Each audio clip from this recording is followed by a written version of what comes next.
मनोविकृतीशास्त्राच्या सिलेबसमध्ये आपण गेल्या लेक्चरमध्ये पहिल्या टॉपिकबद्दलची माहिती समजून घेतलेली आहे. यानंतर जे दुसरं मॉड्यूल आहे मनोविकृतीशास्त्रामधलं, त्याचं नाव काय आहे तर मनोविकृतीशास्त्राचे दृष्टिकोन. मनोविकृतीशास्त्राचे दृष्टिकोन. आता हे मनोविकृतीशास्त्राचे दृष्टिकोन म्हणजे नेमकं काय तर लोकांना ज्या वेगवेगळ्या मानसिक विकृती होतात किंवा ज्या व्यक्तींच्या वर्तनामध्ये बिघाड झालेला आहे, ज्या व्यक्तींचं वर्तन अपसामान्य स्वरूपाचं झालेलं आहे, तर हे अपसामान्य वर्तन त्यांच्याकडून का होतंय किंवा त्यांच्यामध्ये मनोविकृती एखादी का निर्माण झालेली आहे याची कारणमीमांसा करणारे जे वेगवेगळे दृष्टिकोन आहेत त्यालाच मनोविकृतीशास्त्राचे दृष्टिकोन असं म्हटलं जातं. म्हणजेच एकंदरीत काय म्हणायचं आपल्याला की मनोविकृतीची कारणं समजून घेण्यासाठी वेगवेगळ्या मानसशास्त्रज्ञांनी, वेगवेगळ्या संशोधकांनी आपापले एक दृष्टिकोन विकसित केलेले आहेत आणि या दृष्टिकोनांचा अभ्यास करणं हे आपल्यासाठी महत्त्वाचं आहे. कारण कुठलीही मनोविकृती किंवा अपसामान्य वर्तन जर ते आपल्याला कमी करायचं असेल किंवा मनोविकृतीतून त्या व्यक्तीला बाहेर काढायचं असेल तर सुरुवातीला आपल्याला त्या मनोविकृतीची कारणं काय आहेत हे समजून घेणं जास्त गरजेचं आहे. आणि त्या दृष्टिकोनातून तुम्हाला मनोविकृतीशास्त्राच्या सिलेबसमध्ये हा दुसरं जो मॉडेल आहे, हे दुसरं मॉडेल तुम्हाला मनोविकृतींच्या कारणांचं दिलेलं आहे. त्यालाच त्यांनी नाव दिलेलं आहे मनोविकृतीशास्त्राचे दृष्टिकोन. आता ह्यातला पहिला जो मुद्दा आहे किंवा पहिला जो दृष्टिकोन आहे तो कुठला आहे बघा बरं. तर पहिला त्यातला दृष्टिकोन आहे जैविक दृष्टिकोन. म्हणजेच त्याला इंग्लिशमध्ये म्हटलं जाते बायोलॉजिकल पर्स्पेक्टिव्ह. म्हणजे एखाद्या व्यक्तीमध्ये मनोविकृती निर्माण होण्यासाठी त्याची जैविकता किंवा त्याचं जे बायोलॉजी आहे, त्याची शरीररचना असेल किंवा आनुवंशिकता असेल, तर या घटकांचा देखील परिणाम त्या मनोविकृतीमध्ये होत असतो आणि त्यामुळं ह्या जैविक दृष्टिकोन बघणं हे जास्त गरजेचं आहे. तर ह्या जैविक दृष्टिकोनामध्ये मग आपल्याला काय काय बघायचं आहे तर त्यातला पहिला मुद्दा असा आहे की आनुवंशिक असुरक्षितता. आनुवंशिक असुरक्षितता यालाच त्यांनी काय म्हटलेलं आहे की जे आनुवंशिकता जर असेल एखाद्या व्यक्तीमध्ये मनोविकृतीची किंवा अपसामान्य वर्तनाची आनुवंशिकता असेल आणि आनुवंशिकरित्या ह्या अपसामान्य वर्तनाचे जीन्स एखाद्या व्यक्तीमध्ये आले असतील तर त्या व्यक्तीमध्ये अपसामान्य वर्तन घडून येण्याची शक्यता ही जास्त असते सामान्य व्यक्तीपेक्षा. आणि त्यामुळं ज्या वेळेला अशी आनुवंशिकता असते अपसामान्य वर्तनाची त्यावेळेला व्यक्तीमध्ये अपसामान्य वर्तन किंवा मनोविकृतीचं वर्तन निर्माण व्हायला लागते. त्यानंतर दुसरा मुद्दा काय आहे बघा की मेंदूतील बिघाड आणि मेंदू शस्त्रक्रिया. म्हणजे जशी आनुवंशिकता मनोविकृतीसाठी जबाबदार असते त्याचबरोबरीनं एखाद्या व्यक्तीच्या मेंदूमध्ये जर बिघाड निर्माण झाला किंवा त्या एखाद्या व्यक्तीची मेंदूची जर शस्त्रक्रिया झाली असेल तर त्यातून मेंदूतली जी सिस्टीम आहे ती सिस्टीम त्यामध्ये कुठेतरी बिघाड निर्माण झालेला असतो आणि त्या मेंदूतील बिघाडामुळं एखाद्या व्यक्तीमध्ये अपसामान्य वर्तन किंवा मनोविकृतीचं वर्तन निर्माण होऊ शकतं. म्हणजे आपण उदाहरण जर बघायचं झालं तर एखादा व्यक्ती ॲक्सिडेंट त्याचा होतोय, ॲक्सिडेंटमध्ये त्याच्या डोक्याला मार लागतोय, डोक्याला म्हणजेच त्याच्या मेंदूला मार लागतोय, मेंदूमध्ये रक्तस्राव वगैरे होतोय किंवा मेंदूतील एखादा पार्ट हा निकामी होतोय आणि त्यामुळे देखील त्याला म्हणजे मनोविकृतीची लक्षणं दिसायला लागतात. ते आपण पुढे डिटेलमध्ये बघायचंच आहे. तिसरा मुद्दा काय आहे बघा मज्जास्त्राव आणि ग्रंथीस्त्रावांमधील असंतुलन. आता मज्जास्त्राव म्हणजे काय तर मेंदूमध्ये ज्या मज्जापेशी असतात त्या मज्जापेशींच्या टोकाच्या भागाकडून जे रासायनिक पदार्थ स्त्रवण करतात त्यालाच आपण मज्जास्त्राव असं म्हणतो. आता हे फर्स्ट इयरमध्ये झालेलं आहे. आणि त्याचबरोबरीनं दुसरा मुद्दा काय ग्रंथीस्त्राव. तर शरीरामध्ये असणाऱ्या वेगवेगळ्या ज्या ग्रंथी आहेत त्या ग्रंथींमधून जे वेगवेगळे द्रव पदार्थ निर्माण होतात त्याला ग्रंथीस्त्राव असं म्हटलं जातं. आणि हे मज्जास्त्राव म्हणजे मेंदूमधून किंवा मेंदूतील मज्जापेशींमधून निर्माण होणारे रासायनिक द्रव पदार्थ आणि ग्रंथींमधून निर्माण होणारे द्रव पदार्थ तर यांचं शरीरामध्ये एक प्रकारचं संतुलन असणं हे जास्त गरजेचं आहे. जर ह्या मज्जास्त्रावाच्या स्त्रवण्यामध्ये आणि ग्रंथीस्त्रावांच्या स्त्रवण्यामध्ये किंवा त्यांच्या प्रमाणामध्ये जर कमी जास्त प्रमाण जर ते झालं तर त्याचा परिणाम व्यक्तीच्या वर्तनावर होतोय आणि व्यक्तीचं वर्तन हे अपसामान्य व्हायला लागतं किंवा व्यक्तीचं वर्तन हे मनोविकृतीकडे जाऊ लागतं. त्यानंतरचा चौथा मुद्दा आहे की स्वभाव. चौथा मुद्दा कुठला यामधला आहे स्वभाव. तर एखाद्या व्यक्तीचा स्वभावच असा बनलेला असतो किंवा त्याला काही सवयी अशा लागलेल्या असतात आणि त्या सवयीमधून त्या स्वभावामधून ती व्यक्ती अपसामान्य वर्तन करायला शिकलेली असते किंवा अपसामान्य वर्तन करायला लागते. म्हणजे काही जणांना चोरी करण्याची सवय लागलेली असते. त्यालाच इंग्लिशमध्ये क्लेप्टोमॅनिया नावाचा प्रकार किंवा आजार असं म्हटलं जातं. तर ते न कळत किंवा त्यांची इच्छा पण नसते की बाबा आपण चोरी करायची आहे, तरी सुद्धा ते न कळतपणे चोरी करायला लागतात. तर हे त्यांचं अपसामान्य वर्तन आहे. काही जणांना आक्रमक वर्तन असतं, हिंसेचं वर्तन असतं, हिंसक वर्तन असतं किंवा हिंस्र वर्तन असतं. तर तो त्यांच्या एक स्वभावाचा भाग बनलेला असतो. आणि मग असं जे वर्तन आहे की जे समाजाच्या विरुद्ध आहे, समाजाला अमान्य आहे किंवा समाजाच्या नियमांचं पालन न करणारं आहे, अशा वर्तनाला देखील अपसामान्य वर्तन असं समजलं जातं किंवा मनोविकृतीचं वर्तन समजलं जातं. म्हणजेच काय, ह्या जैविक दृष्टिकोनामध्ये आपल्याला काय काय बघायचं आहे, तर आनुवंशिकता ही कशी मानसिक विकृतीवर परिणाम करते किंवा व्यक्तीच्या अपसामान्य वर्तनावर परिणाम करत असते. त्याचबरोबरीनं मेंदूमधील जो बिघाड झाला असेल, तर मेंदूतील बिघाड आणि मेंदूची शस्त्रक्रिया, तर यामुळे देखील अपसामान्य वर्तन निर्माण होऊ शकतं. तिसरा मुद्दा काय आहे, मज्जास्त्राव आणि ग्रंथीस्त्राव यांचं असंतुलन. म्हणजेच काय की मज्जास्त्रावांमध्ये आणि ग्रंथीस्त्रावांमध्ये जर त्यांच्या स्त्रवण्यामध्ये जर असंतुलितपणा निर्माण झाला, असमतोल निर्माण झाला, तर त्यातून देखील व्यक्तीचं वर्तनामध्ये बिघाड होऊ शकतो असं आपल्याला दिसेल. आणि चौथा त्यातला मुद्दा आहे स्वभाव. तर स्वभाव किंवा सवयी यातून देखील व्यक्तीच्या वर्तनामध्ये समस्या निर्माण होऊ शकतात. व्यक्तीचं वर्तन हे अपसामान्य होऊ शकतं. तर अशा प्रकारे हा जैविक दृष्टिकोन बघायचा आहे. हा डिटेल्समध्ये आपल्याला नंतर बघायचा आहे. त्यानंतर दुसरा महत्त्वाचा ह्या मनोविकृतीशास्त्रातला दृष्टिकोन म्हणायचा असेल किंवा दृष्टिकोन जो आहे तो म्हणजे फ्रॉइडचा मनोविश्लेषण दृष्टिकोन. आता हा मनोविश्लेषण दृष्टिकोन जो आहे हा मानसशास्त्रातला सगळ्यात महत्त्वाचा दृष्टिकोन आहे. म्हणजे फ्रॉइडचा मनोविश्लेषण सिद्धांत आपण अभ्यासल्याशिवाय आपल्याला मानसशास्त्राचा अभ्यास करता येणार नाही. आणि त्यामुळे तुमच्या BA फर्स्ट इयरपासून ते तुम्ही MA PhD काही जरी पुढं करायला गेला तर तुम्हाला फ्रॉइड हा अभ्यासावाच लागतो. कारण फ्रॉइडनं व्यक्तीच्या वर्तनाविषयी एक मूलभूत असा सिद्धांत, मनोविश्लेषण सिद्धांत मांडलेला आहे. आणि मग हाच सिद्धांत मनोविकृती किंवा अपसामान्य वर्तनाचं देखील स्पष्टीकरण कसा करतोय ते आपल्याला इथं बघायचं आहे. तर ह्या फ्रॉइडच्या मनोविश्लेषण दृष्टिकोनामध्ये त्याने कुठले कुठले मुद्दे महत्त्वाचे मांडलेले आहेत की ज्याचा व्यक्तीच्या अपसामान्य वर्तनावर परिणाम होतोय, तर ते मुद्दे आपल्याला इथं बघायचे. त्यातला पहिला मुद्दा आहे व्यक्तिमत्वाची रचना. आता हा फ्रॉइडचा सिद्धांत जो आहे तो आपल्याला फर्स्ट इयरमध्ये झालेला आहे. जरा तुम्ही आठवून बघितलं तर तुमच्या लक्षात येईल. तर हा मनोविश्लेषण दृष्टिकोन जो आहे तो मनोविश्लेषण दृष्टिकोनामध्ये पहिला मुद्दा आहे की व्यक्तिमत्वाची रचना. आता व्यक्तिमत्वाची रचना कशी तयार होते तुम्हाला मी फर्स्ट इयरला शिकवलेलं आहे की इदम, अहम आणि पराहम ह्या 3 घटकांमुळं काय होतं की व्यक्तीचं व्यक्तिमत्व तयार होत असतं. आणि ह्या 3 घटकांमध्ये एक प्रकारचं संतुलन असणं गरजेचं आहे. आणि मग फ्रॉइडचं काय मत आहे की ह्या इदम, अहम आणि पराहम ह्या व्यक्तिमत्वाच्या 3 घटकांमधलं जे संतुलन आहे ते संतुलन ज्या वेळेला बिघडतं, एखादा कुठला तर इदम, अहम किंवा पराहम एखादा घटक ज्या वेळेला जास्त प्रभावी व्हायला लागतो त्यावेळेला व्यक्तीच्या वर्तनामध्ये दोष निर्माण होतात किंवा व्यक्तीचं वर्तन बिघडतं, असं या फ्रॉइडने सांगण्याचा प्रयत्न केलेला आहे. त्यानंतर दुसरा फ्रॉइडचा जी संकल्पना आहे किंवा मुद्दा आहे तो म्हणजे संरक्षण यंत्रणा.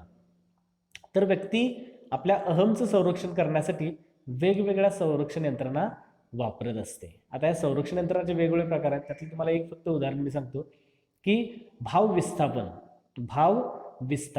आता भाव विस्थापन म्हणजे काय, तर एखाद्या वस्तू किंवा व्यक्तीवरचा राग किंवा विषयीच्या भावना दुसऱ्या वस्तू किंवा व्यक्तीवर प्रक्षेपित करणं, त्यालाच काय म्हणलं जातं, भाव विस्थापन. त्याला मराठीमध्ये त्यासाठी एक म्हण आहे की वड्याचं तेल वांग्यावर काढणं.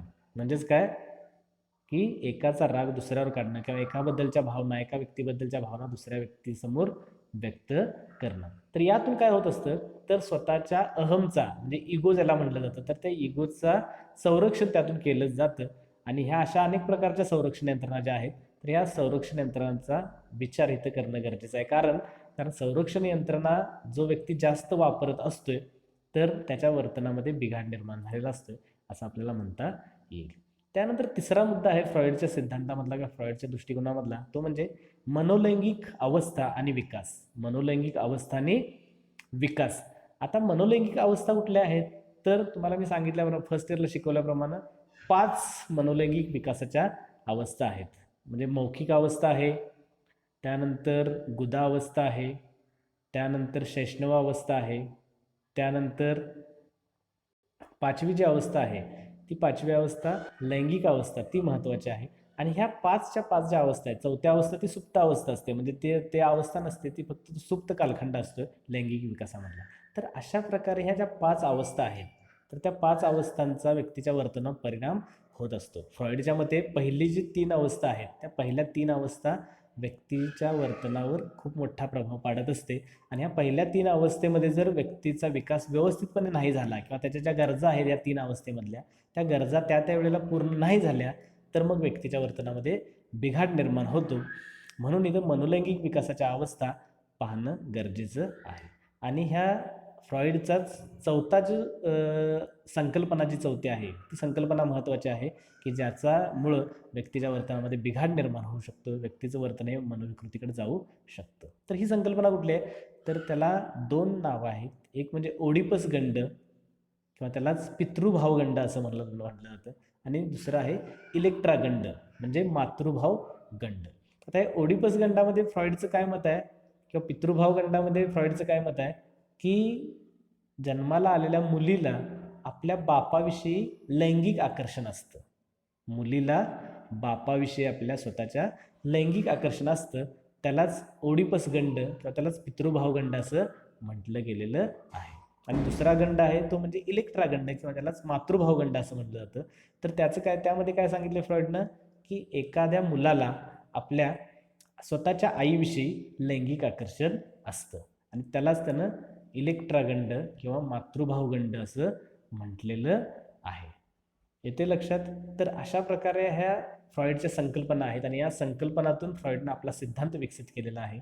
आणि या सिद्धांताच्या आधारे व्यक्तीचं वर्तन कसं बिघडतं किंवा व्यक्तीच्या वर्तनामध्ये कसे दोष निर्माण होतात हे फ्रॉइडनं सांगण्याचा प्रयत्न केलेला आहे. इन डिटेल आपण नंतर बघायचं आहे.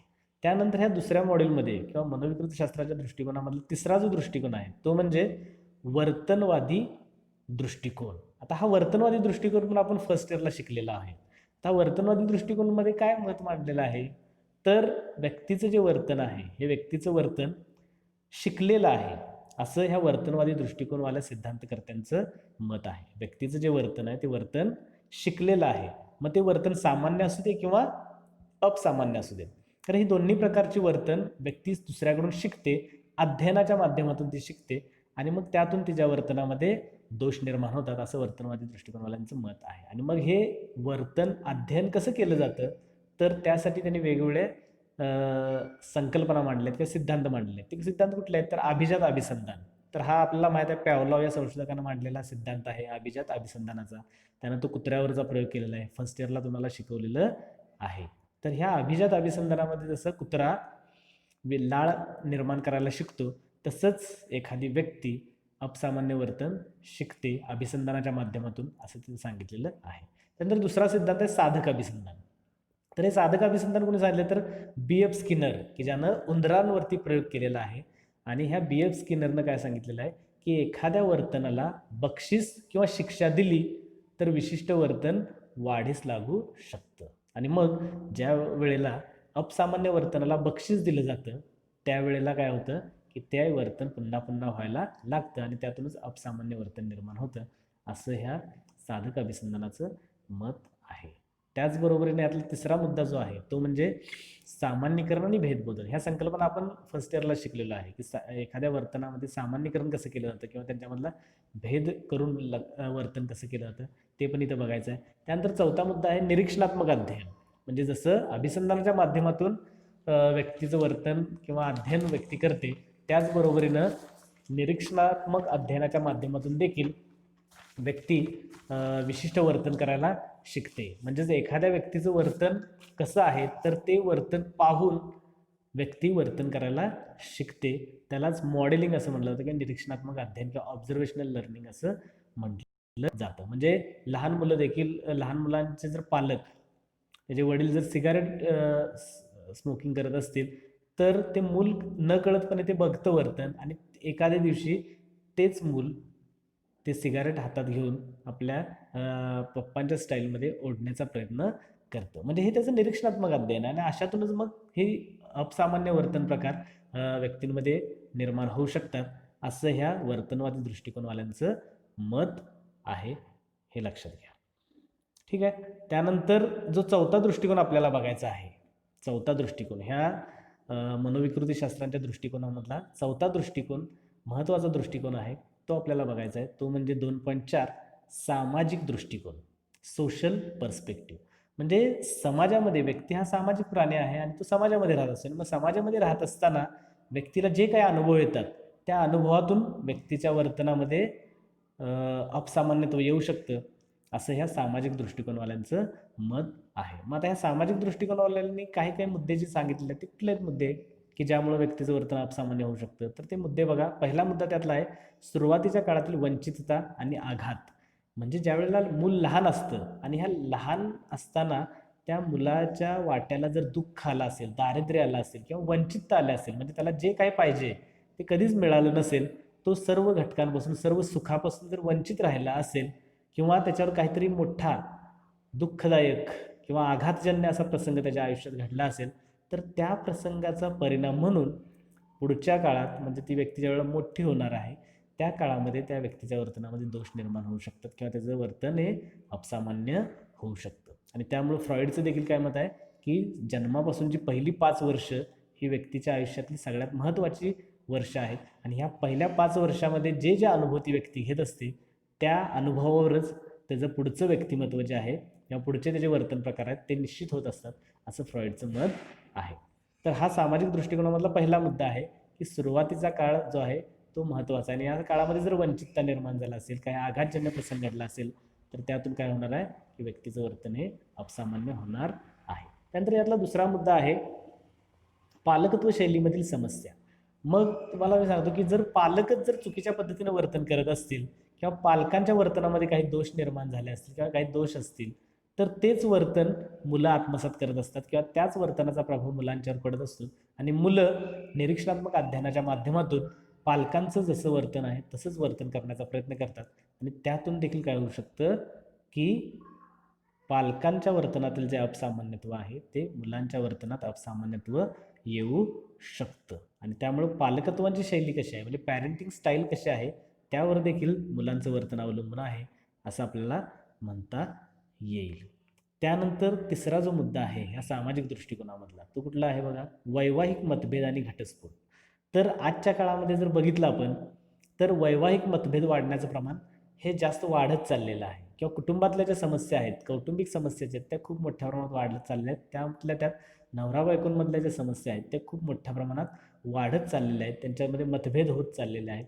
कारण जी भारतामधली विवाह पद्धती जी आहे ती कशी विवाह पद्धती आहे तर ते अरेंज मॅरेज, ठरवून लग्न केलं जातं, अरेंज मॅरेज केलं जातं, ज्यामध्ये मुलाला मुलीची काही माहिती नसते, मुलीला मुलाची काही माहिती नसते आणि ह्या अरेंज मॅरेजमुळं काय होतं की एकमेकांचं व्यक्तिमत्व एकमेकाला साजेसं आहे किंवा नाही हे बघण्याला वेळच मिळत नाही आणि त्यामुळं मग लग्न केल्यानंतर पुढच्या काळात दोघांना देखील फक्त आणि फक्त ॲडजस्टमेंट करावी लागते आणि त्यामुळं देखील त्यांच्यामध्ये मग मतभेद व्हायला लागतात, विचार एकमेकांचे पटत नाहीत, प्रत्येकाच्या आवडीनिवडी वेगवेगळ्या असतात आणि त्यातून मग मतभेद वाढतात आणि मतभेदांचं पुढं त्याचं रूपांतरण घटस्फोटामध्ये होतं आणि घटस्फोटांचं प्रमाण जर भारतामधलं आता पाहिलं तर ते खूपच वाढत चाललेलं आहे. आणि मग या मतभेदांमुळं किंवा ह्या घटस्फोटासारख्या मोठ्या अशा घटनेमुळं हे त्या व्यक्तीच्या आयुष्यामध्ये अचानकपणे घडते आणि मग काय होतं की त्याच्या वर्तनामध्ये बिघाड निर्माण व्हायला लागतो. मग काही जे पुरुष मंडळ आहेत ते व्यसनाधीन व्हायला लागतात, स्त्रियांच्यामध्ये पण वर्तनामध्ये बिघाड निर्माण व्हायला लागतो आणि एकंदरीत ते अपसामान्यत्वाकडे किंवा मनोविकृतीकडे जाताना आपल्याला दिसतात. आणि त्याचबरोबरीनं त्यातला शेवटचा जो मुद्दा आहे तो म्हणजे निम्न सामाजिक आर्थिक दर्जा आणि बेकारी. तर हा महत्त्वाचा घटक आहे. तर सामाजिक आर्थिक दर्जा ज्यांचा निम्न आहे किंवा कमी आहे तर त्यांच्या आयुष्यात समस्याच असतात आणि त्या समस्यांचा प्रभाव म्हणून त्यांच्या वर्तनामध्ये अपसामान्यत्व निर्माण व्हायला लागतं. त्याचबरोबरीनं बेकारी, तर बेकारीमुळे देखील काय होतं की व्यक्तीला त्याच्या गरजा पूर्ण करता येत नाहीत, त्याच्याकडे आर्थिक सोर्स काहीच नसतो आणि आर्थिक उत्पन्नाशिवाय जगत असल्यामुळं त्याला अनेक समस्यांना तोंड द्यावं लागतं आणि ह्या समस्यातून मग त्याच्या वर्तनामध्ये बिघाड निर्माण व्हायला लागतो किंवा त्याचं वर्तन अपसामान्य व्हायला लागतं. तर अशा प्रकारे हा दुसरा जो टॉपिक आहे आपला तो म्हणजे मनोविकृतीशास्त्राचे दृष्टिकोन. 4 दृष्टिकोन आपल्याला बघायचे आहेत. एक जैविक दृष्टिकोन, दुसरा दृष्टिकोन जो आहे तो मनोविश्लेषण दृष्टिकोन, तिसरा दृष्टिकोन जो आहे तो वर्तनवादी दृष्टिकोन आणि चौथा दृष्टिकोन आहे तो सामाजिक दृष्टिकोन. ठीक आहे, पुढचा टॉपिकचा आपण पुढच्या व्हिडिओमध्ये पाहू. थँक्यू.